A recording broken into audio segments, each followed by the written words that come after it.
भगवत भक्त और विमुख की समझ।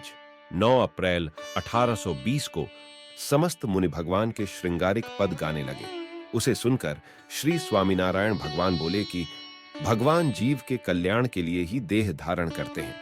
तब उनकी जो क्रियाएं मनुष्योचित होती हैं, उन्हें देखकर भगवत भक्त उन्हें चरित्र लीला ही समझता है, किंतु विमुख जीव अथवा अपरिपक्व भक्त ऐसे चरित्रों में दोष ही देखते हैं। जैसे शुकजी ने रास पंचाध्यायी का वर्णन किया, तब राजा परीक्षित को संशय उत्पन्न हुआ। फिर उन्होंने शुकदेव जी से पूछा कि भगवान तो धर्म की मर्यादा स्थापित करने के लिए प्रकट हुए थे, तब उन्होंने परस्त्री का संग करके धर्म भंग क्यों किया?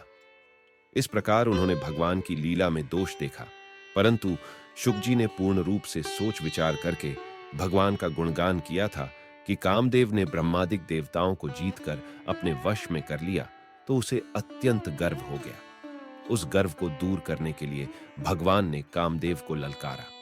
जिस प्रकार कोई बलवान राजा अपने शत्रु को अपनी ओर से गोला बारूद दिलवाकर उसके साथ लड़ने जाता है, उसी प्रकार भगवान ने कामदेव रूपी शत्रु को लड़ने का सामान पहले से ही दिलवा दिया।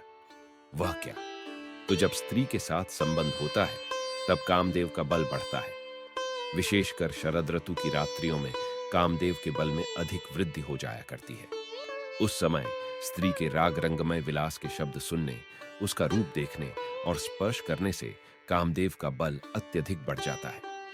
श्री कृष्ण भगवान ने यह सब सामान कामदेव को देकर उस पर विजय प्राप्त कर ली और वे अखंड ब्रह्मचारी के समान ऊर्ध्व रेता रहे। इस प्रकार भगवान ने कामदेव के गर्व का मूलोच्छेद कर दिया। ऐसा अलौकिक सामर्थ्य भगवान के सिवा अन्य किसी में हो ही नहीं सकता।